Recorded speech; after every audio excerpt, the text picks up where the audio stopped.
I'm Chris Lawrence with your top stories in North Texas. Carmelo Anthony is beginning his 35-year prison sentence for killing Austin Metcalf. And on the same day, defense attorneys filed a notice of appeal. Jobin Puneker sat down with the man who prosecuted the case. It is the day after one of the most high-profile Collin County trials has ended. Bill Werski is the prosecutor who successfully argued Carmelo Anthony should be convicted of murder. Do you think Carmelo Anthony intended to kill Austin Metcalf? That's a great question, and you'd have to ask him, but I know he intentionally plunged the knife into Austin Metcalf's chest.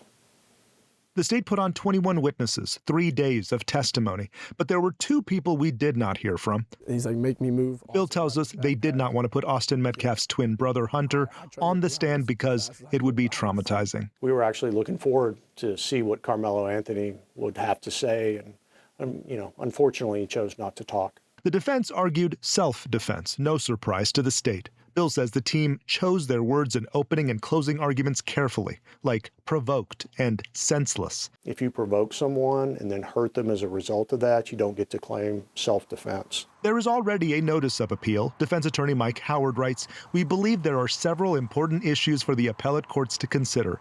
An appeal is the next part of the legal process and a right afforded every American." We asked the state their reasoning for dismissing the 3 potential jurors who identified as African American. Bill says he can't talk about it, but also says, We don't strike people for no reason. Verdict guilty of murder. What? It's murder. He's guilty of murder. there are murder trials that happen every day in this courthouse, but none are like this one. He wanted to defend himself. The narratives, the noise, all rendered secondary by a decision from a jury of 12. It's a lengthy prison sentence, and I think Collin County is safer and stronger because we worked the process. In Collin County, I'm Jobin Puneker. Governor Abbott is taking steps to make sure Texans don't foot the bill for data centers, with more being built here than anywhere in the nation. Governor Abbott sent a letter to the Public Utility Commission and ERCOT mandating data centers fully fund their electrical infrastructure. The governor is giving agencies until next month to submit safeguards for residential customers so those costs aren't passed along to your bill. The World Cup is getting underway in Mexico City, with the first match in North Texas just days away. Richard Solomon shows us how to get close to the action while making the most of your day. So let's say you're just like me. You don't have any tickets to any of the 9 FIFA World Cup matches here in DFW, but you still want to experience some of the excitement, catch some of the vibes in person. I'm going to show you how to do that, but you're going to want to pay attention, especially if you're not from this area. For those of us who have caught Cowboy games or Rangers games, you know parking can be a little further on game days, but let me show you what you're going to have to expect come FIFA matches. So we're going to time this, of course, starting now. So this is where you'll get picked up at the eSports parking lot. And you'll want to head this way. Officials say it's about a 10-minute walk. Now, along the way, you'll notice there are parking lots, but you can guarantee your last dollar. Parking will be expensive here. A quick pro tip from me to you, this is Texas, so it is hot. You want to make sure you're staying hydrated, and in my case, bring a sweat towel. And just like that, we are here, our destination, Texas Live. And get this, it only took us about 9.5 minutes. Our rideshare lot and our transportation bus hub lot are pretty close, so if there's long lines in the rideshare, you'll be able to get on our bus system to get back to Centerport Station and then disperse. And remember, it is going to be a bunch of people here, so expect long wait times if you are catching a rideshare. But most importantly, make sure you have fun. For now in Arlington, I'm Richard Solomon. Back to you. FIFA has transformed Dallas Stadium into a global soccer stage, and just about everything is being converted from what we're used to seeing at, say, a Cowboys game. Brittany Costello shows us what to expect Sunday afternoon. In just days, soccer fans from around the world will fill the seats at Dallas Stadium in Arlington. I think it's going to be a wonderful experience for everyone. FIFA is adding signage, creating new banners and scoreboards, making the arena less about the Cowboys and more about the world's greatest soccer players, from the suites to the pitch. We're growing the grass. We're looking to produce the same conditions indoors that they have outdoors. Ian Craig, pitch venue manager, says this grass is 4.5 feet above the NFL field. Growing lights are part of an extensive setup to keep the grass alive. They brought in gravel, pipe drainage, sand, and sod. There is a lot of work going into creating the perfect pitch, and it's a huge challenge. The pitch manager says they only have 3 days in between matches to create perfect conditions. They normally have 2 weeks. The field is ready to go. The Players' Tunnel, an area most fans will only dream of seeing, is a work in progress, but will soon be a short walk from team-specific locker rooms. You know, the venue here have been very, very accommodating. They've really gone above and beyond to try and make sure that we can deliver what we need to deliver. That goes for food too. Stadium favorites like nachos and hot dogs are on the menu, but so are some soccer-inspired desserts being served up for all 9 games. This is the most of any venue here at the World Cup. At Dallas Stadium, I'm Brittany Costello. The Universal Kids Resort is giving local residents a sneak peek at its new theme park in Frisco. Families can buy a limited number of one-day preview tickets, which can be used over the course of 6 days from June 24th through the 29th. They allow you to explore all 7 lands from SpongeBob's Bikini Bottom to Shrek's Swamp. The park's grand opening is July 1st, and you can find more information at universalkidsresort.com. For some student athletes, being sidelined by an injury really challenges their own self-image. Jonah Javad continues our look at the North Texas youth sports scene with a soccer player's road to recovery. As a little girl, like growing up, obviously on your birthday you make a wish. Every single year I wish to be a professional soccer player.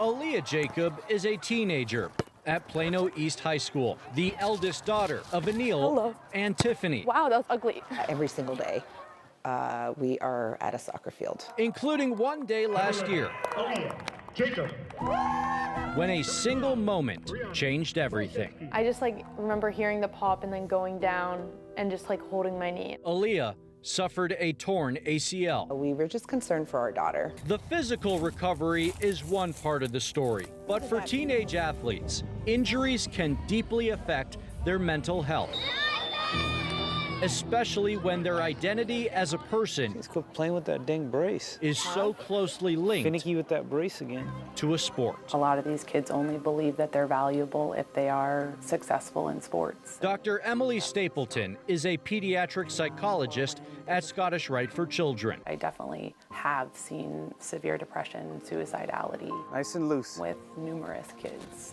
following an injury. Good. The important thing for us is to try to keep her involved in the game still in any way possible. One of the things I always recommend is that kids continue to go to their practices and they're staying connected, because the more they isolate, the greater risks there are. She would tell me she didn't want to go. She hated that feeling of not being able to play. And we had to really work with her on that. And both of my parents were super encouraging and stuff, even when I was feeling down. I do think the injury allowed her to kind of open her eyes into life outside of soccer. A year later, Aaliyah is back on the pitch because soccer is what she does. Get high, get high. But it is not Go, Sid. who she is. In Plano, Great goal. I'm Jonah Javad. Love to see her back on the pitch. And those are your headlines from North Texas. Here's a look at today's headlines across Houston. Hello, I'm Lynn Cannon.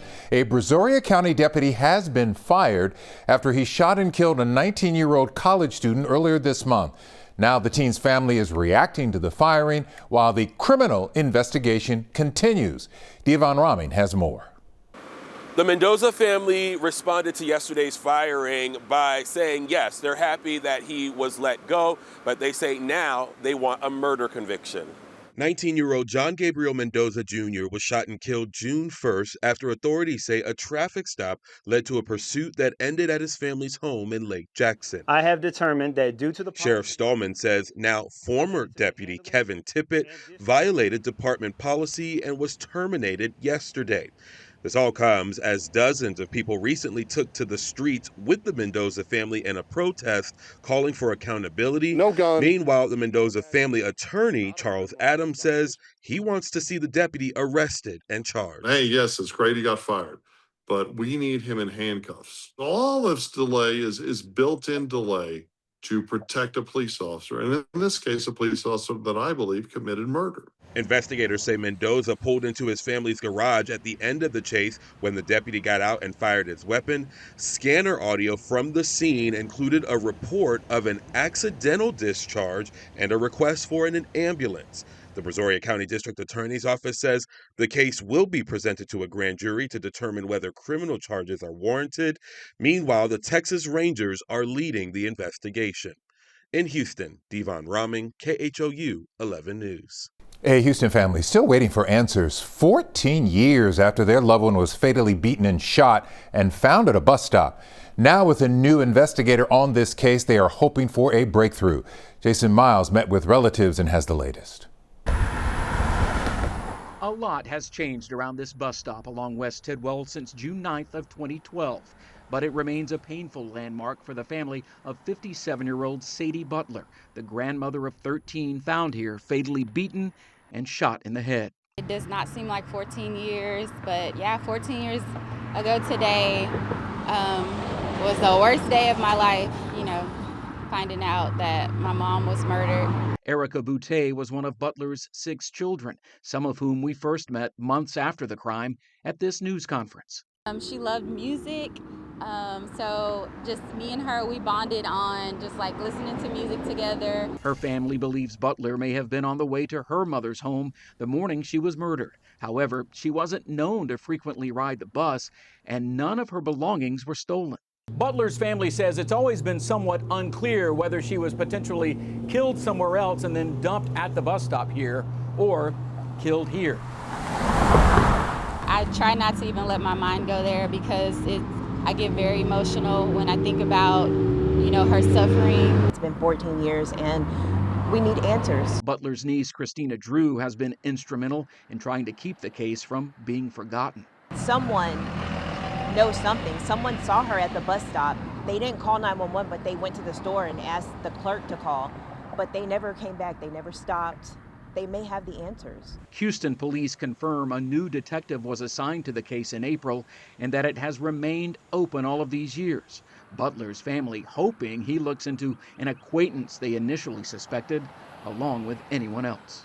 I'm just hoping that we'll get the answers that, we've been wanting after all these years. In Northwest Houston, Jason Miles, KHOU 11 News. 4 astronauts have been named as part of NASA's Artemis 3 mission. Now, while these men aren't making a lunar landing, they are undergoing critical tests in space to make a lunar landing possible. Megan Reyna sat down one-on-one with one of the astronauts who will be making his first trip to space sometime next year. Making his first space flight, mission specialist Andre Douglas. He was the first of 4 to walk out on the stage Tuesday morning in front of a packed auditorium. Wow. What an amazing day it is today. Andre Douglas understands the weight of this moment. It was just a few months ago when he was the backup crew member for Artemis 2. Has to be a little bit more pressure maybe, or more of an honor? It's definitely an honor. And I would say the last time, it was interesting because the U.S. backup didn't get assigned until maybe nearly a year after they started.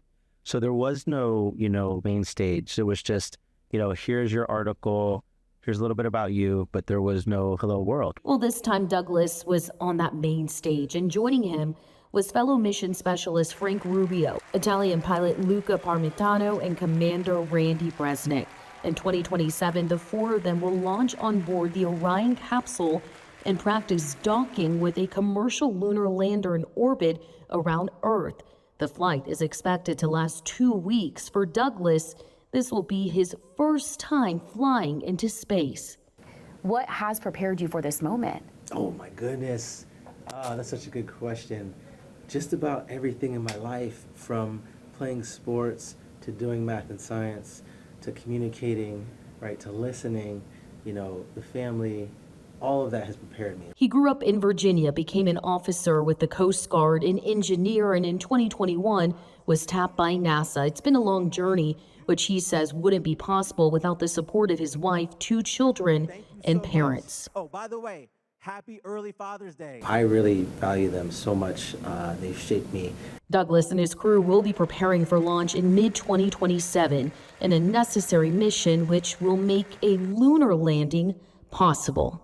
Doing the tests with the landers will be super important. You know, bringing the public along with the cameras that we have and showing what's going on inside Orion a little bit more than Artemis II crew would be great for them to be a part of that journey. Reporting from the Johnson Space Center, Megan Reyna, KHOU 11 News. Looking forward to the 2027 launch. The FIFA Fan Fest in East Downtown Houston open to the public today, finally here. There are massive screens to watch the matches, live entertainment, and more. Aniela Ruiz visited the festival grounds for what fans can expect. The FIFA Fan Fest is officially kicking off in Houston, and for the next month plus, thousands of fans are expected to make their way to East Downtown for what will be the city's biggest soccer watch party. And this is an impressive venue. I invite all Houstonians to come visit it. It's free, it's entertaining. Here's what you can find at the Fan Fest. We're talking the main screen with a large canopy to protect from the heat. There's also a 45-foot second screen, plus soccer activities and a turf play area. But one of the coolest spots was inside the Houston Hall. We've got art cars and the whole kind of urban 713 vibe with slabs and the Be Someone sign up there on the wall. A celebration of everything that makes Houston unique, from the city's iconic car culture to one of its most recognizable landmarks. The most iconic thing in Houston to me is the Astrodome, the eighth wonder of the world. That's right, the Astrodome gets its moment in the spotlight. And because this is Space City. I'm ready. Do I just need the suit? I'm sorry? Do I just need the suit? You just need to be ready to go. Yes. Yes, you can be an astronaut for a few seconds and even touch the moon and the stars. Does it do anything special? You might get superpowers, but don't quote me on that. It's great to be here inspiring the next generation. So if we can bring in some football fans, get them excited about what we're doing at the Johnson Space Center, hopefully we'll inspire some future astronauts. But back outside, and once the games are over, live entertainment will take the stage every day to keep the party going. But organizers say come prepared. To have a plan before they come here, and that's as far as transportation and parking and knowing what you can and can't bring inside. So that is astronaut Ruiz reporting. And as a wrap of your Houston headlines, I'm Len Cannon.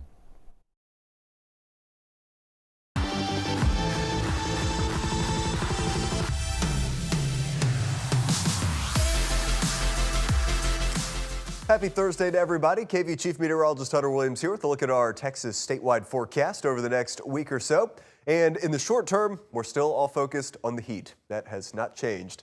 Looking at the numbers for Dallas, 94 Thursday, 90 for Friday. Saturday, some areas could be in the mid to upper 90s across parts of North Texas. Now, heading down to the Austin area, mid 90s will continue into the weekend. Houston, low 90s, but factor in that humidity, it'll feel hotter. Same thing for Corpus to Brownsville.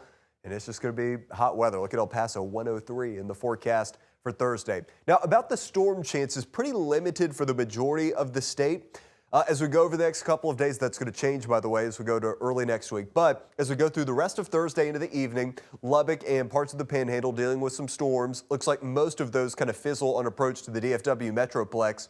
Then here we are Friday morning. Things look relatively quiet. Friday afternoon, we'll have the usual kind of hit or miss pop-up showers and downpours over south central Texas into southeast Texas. Then for the DFW area, we'll also have a more organized, say, scattered coverage of rain and storms for Friday afternoon into Friday evening. Very similar thing takes place as we go to the day on Saturday, where we've got a chance for hit or miss showers and storms over south Texas.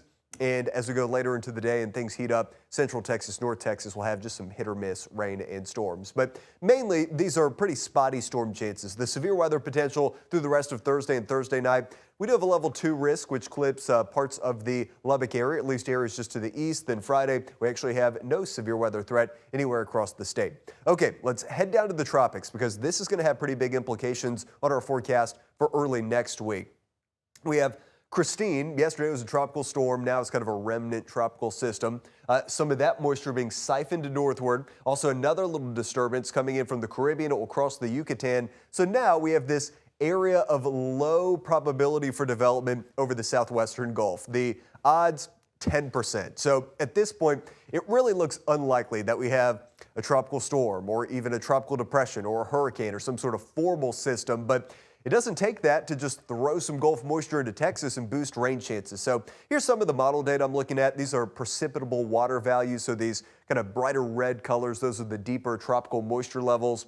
So here's Friday, where we have, again, not necessarily a formal system, but a broad low trying to develop in the Gulf, and then that can move inland, ultimately over northern Mexico. But on the top side of that, a lot of Gulf moisture being thrown into Texas, and that will collide with an approaching cold front coming down from the north Monday into Monday night and Tuesday. And as we have that collision taking place, rain chances are really going to increase, especially for the southern half of the state. So as we go into Monday afternoon and Monday night, places like Austin and Central Texas down to San Antonio as well, a big boost in rain chances, maybe even a flood threat. So keep an eye on that. Then as we keep going Monday night into Tuesday, moisture continues to collide with that front. So especially here in the Houston area and southeast Texas, out towards Beaumont, we'll need to keep an eye on the flood potential around Tuesday of next week as well. Here's one model run, the type of rain it is printing out. Again, kind of take this as a general guideline and not the answer key. It does have some inch plus totals, Austin, DFW area over the next 7 days. But again, that bullseye here along the upper Texas coastline, we'll keep an eye on that flood potential for you over the Houston area. Again, Monday night, Tuesday of next week, the main time frame that we're watching. But until then, there's still some more heat to get through as we get into the back part of the work week and this weekend. El Paso, 103 Thursday, 97 Friday, 99 on Saturday. Looking at Denton area, 94 for you for Thursday, 90 Friday, but then the heat ramps back up as we go to Saturday. Central Texas, it's going to be mid-80s for Austin, Waco, Fredericksburg, heading down to San Antonio, low 90s, but feeling more like triple digits when you factor in the humidity. And for East Texas, again, mainly low 90s, Houston, Beaumont, Tyler, but feeling hotter, factoring in that humidity, and better rain chances await as we go to the first part of next week.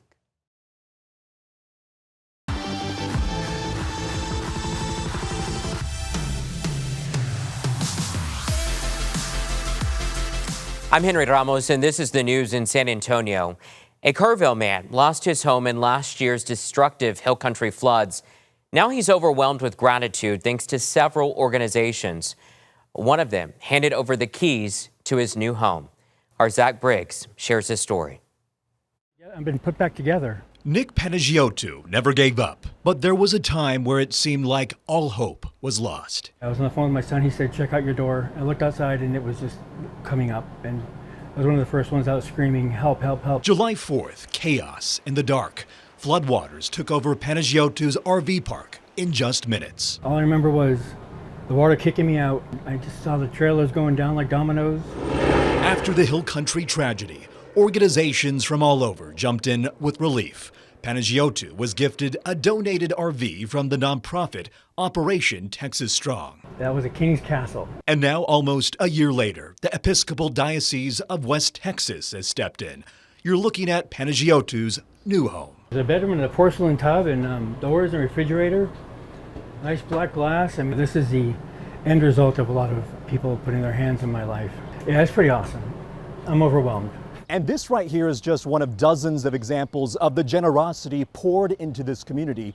Local organizations at the forefront of helping those in need, and they're prepared to provide assistance for years to come. The need is ever increasing. More and more people that have been affected that didn't know the help was out there. The Episcopal Diocese of West Texas aims to provide safe and stable housing for at least 50 individuals and families, but that demand could go up. Operation Texas Strong keeping focused on helping everyone they can as well. 84 RVs already given away. We've had about 20 people call me the last 2 to 3 months. It's a humanitarian mission that for many is built on faith, a calling to bring about strength for those who are struggling. I pray for them all the time down there. It takes everyone working together to get this stuff done. Zach Briggs, KENS 5.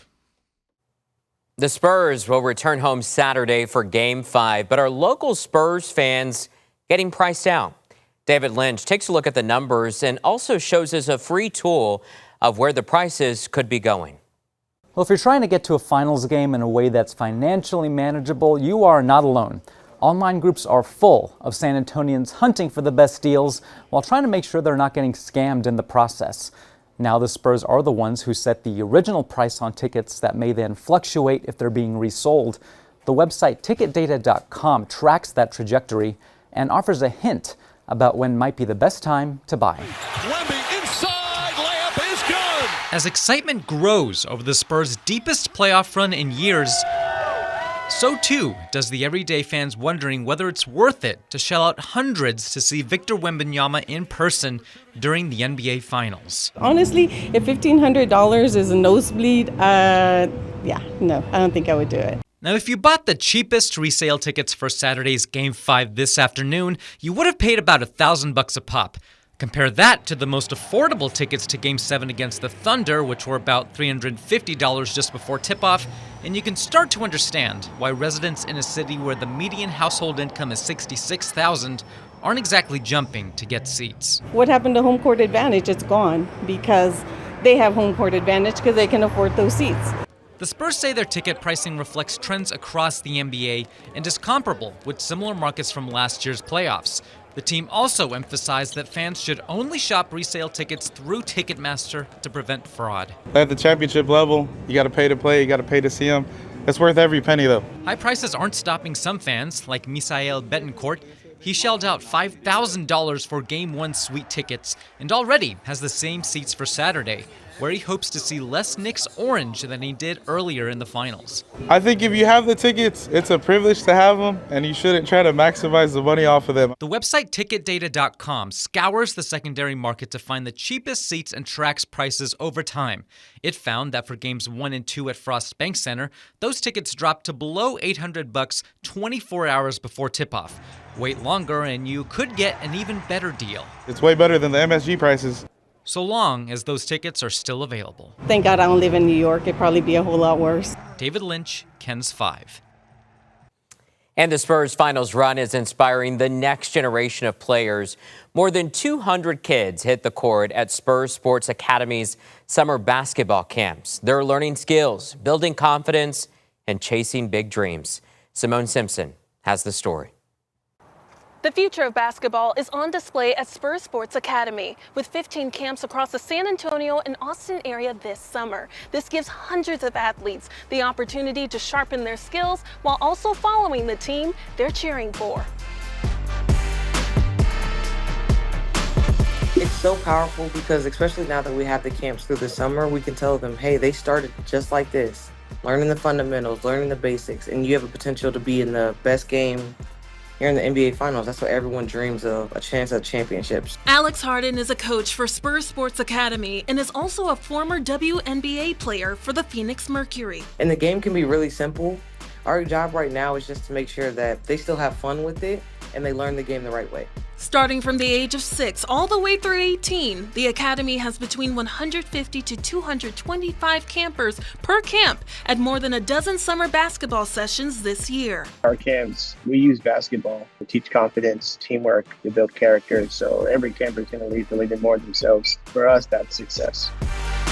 Spurs Sports Academy Program Manager RJ Sanchez. Monday, we had a watch party at camp at our overnight camp. This just makes every camp we have while during the finals, while during the playoffs, like it amplifies it and makes it even more exciting for them to be a part of that journey as well. They're learning the game and dreaming of one day playing on basketball's biggest stage. And it's good that we get to watch the game with the kids because now we can talk them through it and kind of educate them on the basics.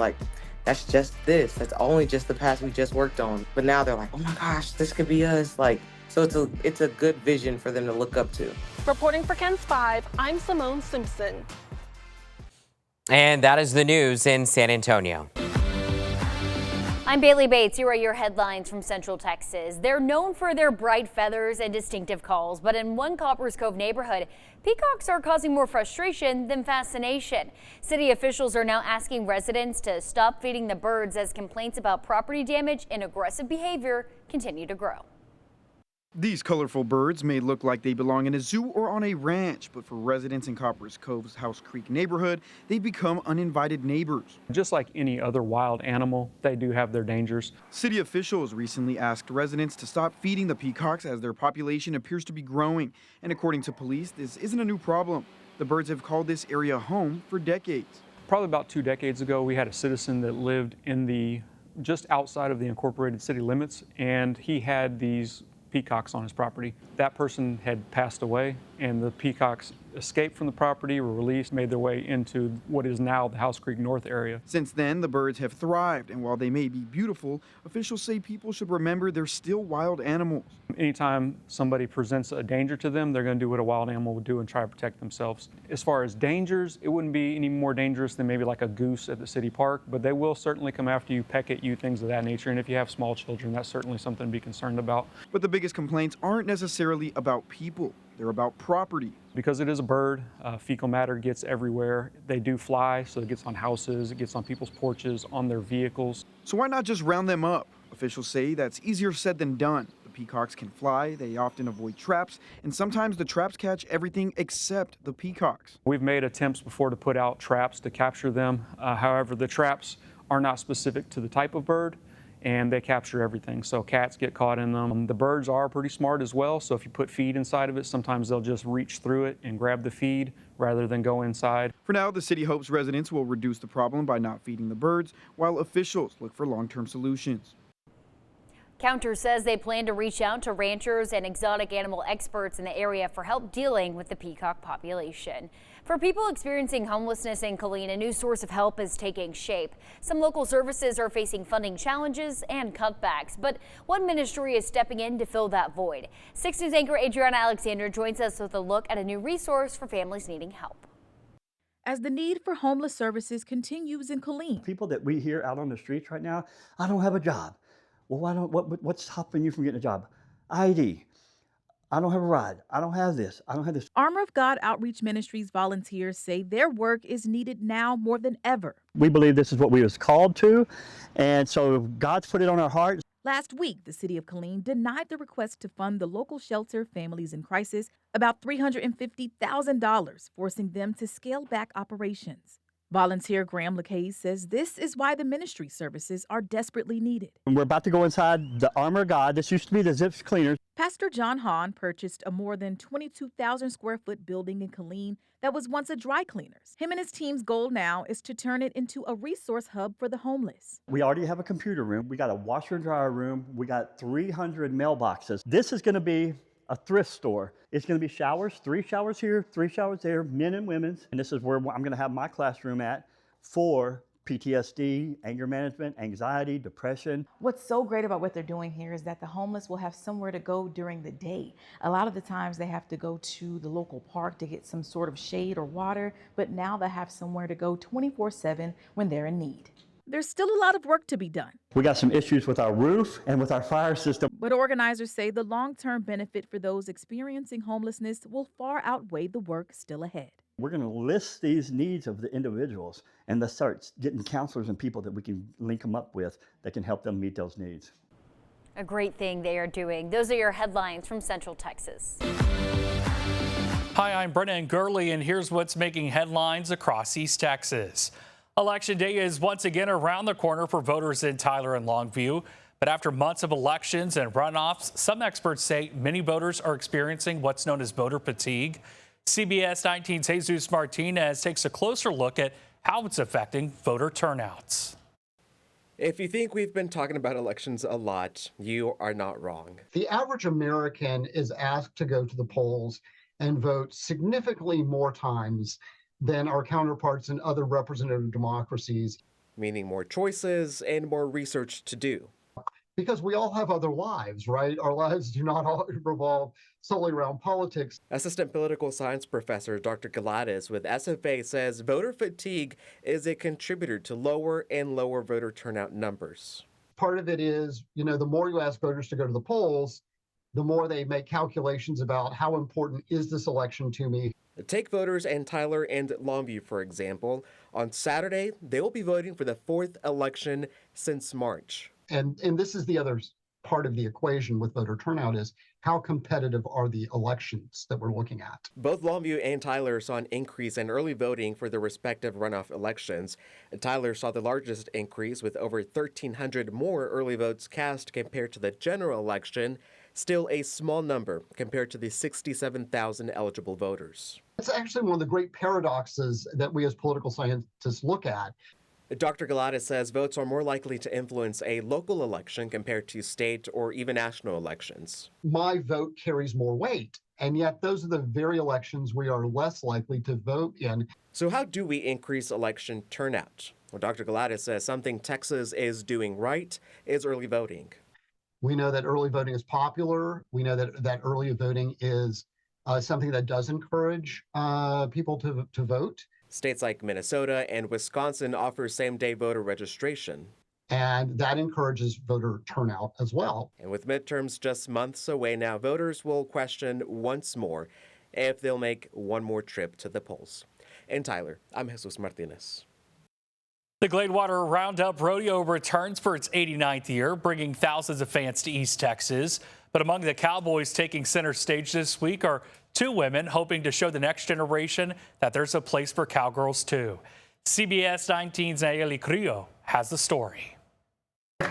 Deep in the heart of Texas. The Gladewater Rodeo, a beloved tradition for nearly 9 decades, is back. Hey, come see us! On the saddle, you'll find Madison Shala and Eden Bloom, making the impossible look easy. It's amazing. I mean, she'll be running along, hanging off the side of the horse with her cheek just, you think she's dragging her face on the ground, but she's not. She's so close. But she does a phenomenal job. While they come from different backgrounds, they'll be sharing the arena with a purpose. I feel like it's really important to represent ourselves well and show the women in the crowds and the little girls that we can do it too. For Bloom, who is performing in Texas for the first time, being a role model is just as important as putting on a good show. It feels really awesome, you know, going around, you know, doing our thing in the arena and just kind of looking at some of the moms, the grandmas, the young girls in the stands that are just like, oh my gosh. Like, if she can do that, like, what else can we do? Inspiring even me to face my fears and go beyond. It's a message that fits right in with the rodeo's long-standing tradition of inspiring the next generation. I really do like to teach the next generation. I think it's important to make sure our sport stays alive. We have a saying out at our rodeo. We have signs up. If you get a chance, look at one of the signs. Somewhere out here is a little one wanting to be just like you. As the rodeo celebrates its 89th year, these athletes are helping ensure the next generation of rodeo stars includes plenty of cowgirls. In Gladewater, Nayeli Carrillo, CBS 19. And that's a wrap of your East Texas headlines. I'm Brennan Gurley.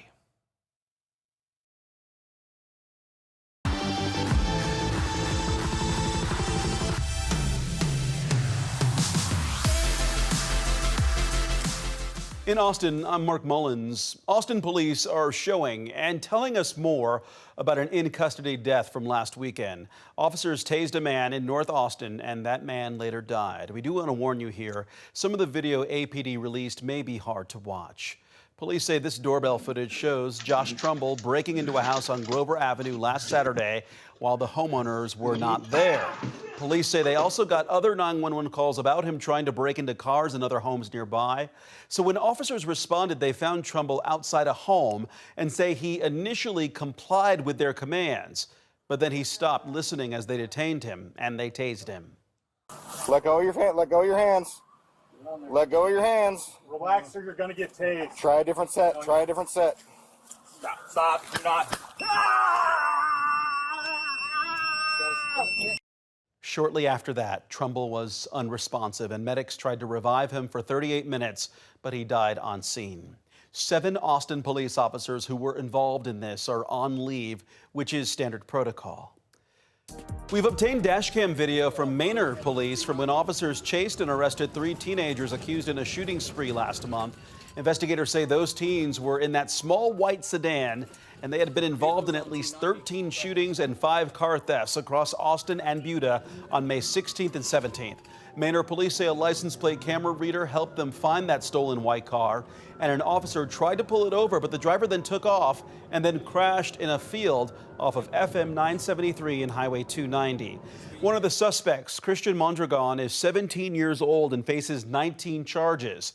The other suspects are 15 and 16 years old, so their names have not been released. Austin ISD is restarting a process that could affect thousands of students and families across the district.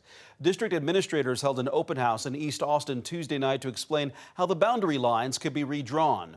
Reporter Brianna Perez shows us what's driving the changes and how families could be affected. A full house at Go Valley Elementary School tonight as parents and community members gathered for the next steps in Austin ISD's school boundary process, one that got underway last fall but was put on hold. We know it's really important to get these aligned feeder patterns and boundaries so we can have our healthy schools and have these really strong communities throughout Austin ISD. This week, the district kicked off round 1 of open houses by presenting 2 draft scenarios, known as Oak and Elm, which outline different ways students could be assigned to schools. District leaders say the proposals aim to limit feeder pattern splits, balance enrollment with each school's size and capacity, and provide long-term stability. For some parents in East Austin, much of the discussion centered on closing Blackshear Elementary and reassigning students to Oak Springs. Our concern is that the new campus won't have enough capacity for the current population, much less the transfer capacity. So that's what you want in a special programs campus. The district tells us we want to put those programs in spaces where they have room to grow. And so now this change doesn't make sense. Parents used sticky notes to list their own pros and cons for each scenario. For many, the message remains clear. There is still work to do. When you look at the maps showing the east side boundaries, they're all too small. There aren't enough kids.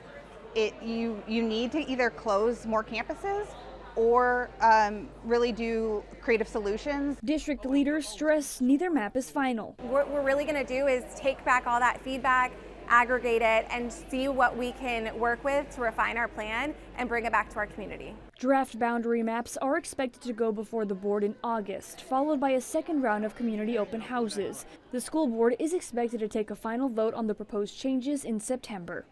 In East Austin, Brianna Perez, KVUE News. Well, now that school is out, some families have to figure out how to make up for the meals their kids usually get at school. Reporter Daniel Gomez shows us how a food bank is helping. My goodness. Diana Haggerty is a mom of 4 and all too familiar with the challenges summer brings. The summer camp struggle is real. Her youngest keeps busy with arts and crafts at this summer camp event at Garrison Park in South Austin, while getting a meal out of it too. The receipts are getting higher and higher. In the summertime, because several of my kiddos do eat lunch at school. Costs are a struggle the Central Texas Food Bank continues to help families with through its summer meals program. We are now the 4th largest state for food insecurity in the country. According to President and CEO Sari Vatsky, 1 in 4 kids face food insecurity in Central Texas, slightly higher compared to the national average of 1 in 5 kids. It's not just necessarily food deserts that we're looking at, we're also looking at food swamps, which is an area that has access to processed food, fast food, but not grocery stores, fresh food and vegetables. All these factors help the food bank decide the 70-plus locations to hold these weekly events around Central Texas. And while our family is not in a food desert, it is not far from here that is the experience. We just have to travel a few miles, and you do see that throughout Austin. Haggerty is grateful and hopes more families also take advantage. Daniel Gomez, KVUE News. More Texas high schoolers are passing the STAR test. The Texas Education Agency just released the results from this year's exams. From 2025 to 2026, 7% more students met expectations on the Algebra 1 test. There was a 9% increase in students that met standards on the biology test. That figure went up 4% for both the English 1 and English 2 tests and 2% for the U.S. history test. State officials say they're seeing improvements among bilingual students, students who receive special education services, and economically disadvantaged students. TEA Commissioner Mike Morath credited the hard work of Texas students, educators, and families. He also said these results may reflect the ban on cell phones in Texas classrooms that took effect at the beginning of the last school year. The state plans to publish STAR test results for children in grades 3 through 8 next week. That'll do it for us here in Austin. Wishing you a great day. Here's your headlines from Southeast Texas. I'm Mark Armstrong. Friends of Tammy Dawson, the 25-year-old woman who was shot and killed by her boyfriend over the weekend in Beaumont, are speaking out. Daniela Tabata Palau has this story. I just leave. Don't wait. Don't. Oh God, don't wait.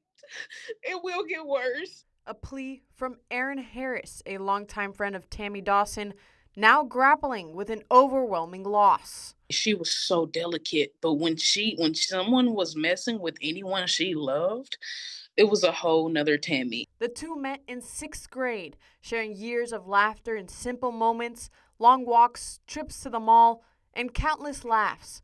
To her, Dawson was someone who always put others first. She was the embodiment of love.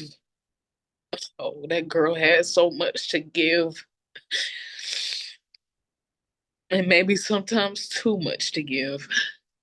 But that's all she knew. Police say Dawson was shot and killed by her boyfriend early Saturday morning, a case investigators are calling domestic violence. You deserve security. You deserve respect. You deserve dignity. You deserve to live your life without living in fear. State data shows aggravated assault was the second most common family violence offense in Texas in 2025, with most incidences happening inside the home, something advocates say is all too common. The very first thing most abusive, controlling, significant others, what they will do is they will try and isolate a victim from their family members, from their friends, because they know that if family and friends see their interactions, they'll know it's not okay. They'll know this person is no good for their loved one. Bennett says it's never too late to leave a dangerous situation before it turns deadly. While every case is different, he urges people to speak up if they see warning signs. We have to want better for us. Because as much as we save other people, we need saving too sometimes, and we just can't stay. And the man accused of shooting Dawson remains in jail. Brandon Crichton, he's being held on a $1 million bond. And in the aftermath of the state takeover of Beaumont ISD, dozens of families packed the Beaumont United High School gym Tuesday for a meet and greet with the new superintendent, Sandy Massey. Ebony Coleman has this story. Tuesday, Beaumont ISD families had the opportunity to meet face-to-face with newly appointed Superintendent Sandy Massey. It shows that you do care and you're concerned, not only with just the kids, but actually the community. Massey says events like these are key to building connections with the community she now serves. I hope to take away that we are trying to present an atmosphere that is fun, that is calm, and that is energetic. For Massey, the goal is simple: to provide the best education for students. We want to see our math and reading scores improve significantly, and to do that, it means making teachers better faster. But change hasn't come without concerns from parents like Tasia Jones. I just really hope it's grace for the kids, for the teachers. Those concerns from parents come after the district eliminated positions, including behavioral interventionist and wellness coordinators. The extra guidance and counseling that they do offer for the kids, it actually helps. So I believe that their position should stay. Massey says hesitation is understandable. I need the parents to, one, just trust this process. And she says staffing won't be an issue. We did a private internal job fair from 8 to 10 in the morning a couple of Saturdays ago just for those people, and many of them got jobs already in that job fair. Massey says trust and working together will ensure students succeed. I'm excited to be in Beaumont, and I cannot wait to get you guys the results that you deserve. At the end of the day, I want what's best for all kids, but most definitely my own kids. Well, a major flood protection initiative kicked off this week. Orange County and the Drainage District, they broke ground on the Tiger Creek Detention Pond. Now, the $31 million effort is going to create 500 acres of detention ponds, and they're going to be capable of holding roughly 3,600 acre-feet of rainwater. This is all to help reduce flooding during high rain events in western Orange County. And those are the headlines here from Southeast Texas. I'm Leslie Adamy in Corpus Christi, and here's a look at some of what's happening here in South Texas. We're learning more about that recent black bear sighting here in the Coastal Bend, caught on camera on a ranch in Benavides. And while it may look out of place, experts say is not as unusual as it seems. Black bears are returning to Texas and may be expanding their range north. Michael Gibson takes us to the ranch where it was spotted. Well, my name's Anna Thomas, and I have a ranch in Benavides, and my husband wakes me up at 1:30 on Monday morning telling me what we caught on the game cam, at about 8:30 a Sunday morning, and this is what we found. That's right, a Mexican black bear. The image captured on Thomas's ranch has generated excitement among wildlife researchers who say it provides more evidence that bears continue expanding their range here in our state. It is very exciting. It's showing that they're continuing to come into Texas and especially adapt to these desert conditions that we experience here. Caitlin Camp is pursuing her doctorate in black bear ecology at Texas A&M Kingsville. She's currently studying bears in West and Southwest Texas and says she's captured and tracked about 40 bears during her research. What she's learned is that many are crossing into Texas from Mexico. She's also documented female bears raising cubs in parts of the state, though not yet in South Texas. Bears are, like I said, so they're a threatened species in the state. They're coming back, making a comeback. They were extirpated from Texas by about the 1950s from the entire state. So they're in the middle of a success story. Researchers say that success story may be reaching further and further deep into South Texas. Brooks County veterinarian Dr. Michael Vickers has spent years warning ranchers about an increasing mountain lion presence across South Texas. He says stories of black bear sightings have also surfaced as well. He encountered some black bear checking traps that were trying to eat one of the coyotes he caught in the trap, I guess, and it was on private property about 20 miles south of Hebbardville. For Thomas, the sighting was exciting but also a little unsettling. She says if more ranchers had shared their own bear encounters over the years, the discovery might not have come as such a surprise. They said they're more scared of us than what we think, but I don't want to take that chance. So I don't have high enough trees, but then again, they climb. So, I mean, I can't even run and climb on a tree if I could. The black bear, a state-threatened species, by the way. And as summer settles in along the Texas coast, so does a familiar visitor. Maybe not a bear, but large amounts of sargassum have washed onto shore. Not exactly the view many beachgoers hope for. But as Bill Churchwell shows us, what many do see as a nuisance is actually a vital part of the coastal ecosystem. You can see there is tons of it washing up on Padre Island over near the seawall. And while visitors hate it, the environment loves it. For a Tuesday, the beach near Access Road 3A was surprisingly packed. But there was something else sharing the shoreline. Thick mats of sargassum have arrived, leaving summer visitors dancing around it. Folks like Emmanuel and Nina visiting from Houston. I came here like maybe 3 years ago. It wasn't this bad, but now look at it. It's like all everywhere. It's giving very Galveston, not Corpus. First noticed over the weekend, a bird's eye view gives you a better perspective of just how widespread it has become. But even with the extra obstacle, beachgoers are finding ways to enjoy their vacation. The Masons from North Texas say this is nothing compared to what it looked like just a day earlier. Definitely was worse. Yes, I had never seen it like this before, and we come here periodically and had never seen it, but it didn't stop us from having fun. According to coastal researchers, that's because sargassum is more than just seaweed on the beach. It provides food, shelter, and nutrients for marine life and plays a critical role in the coastal ecosystem. It's important for sea turtles.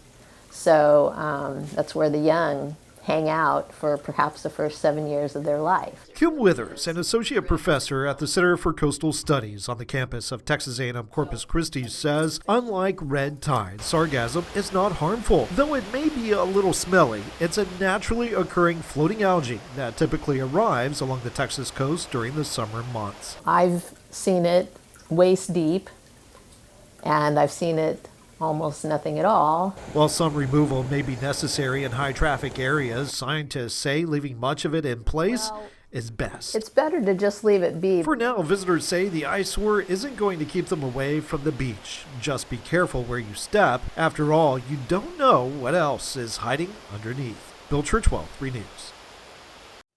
And that's a quick look at some of what's happening here in South Texas.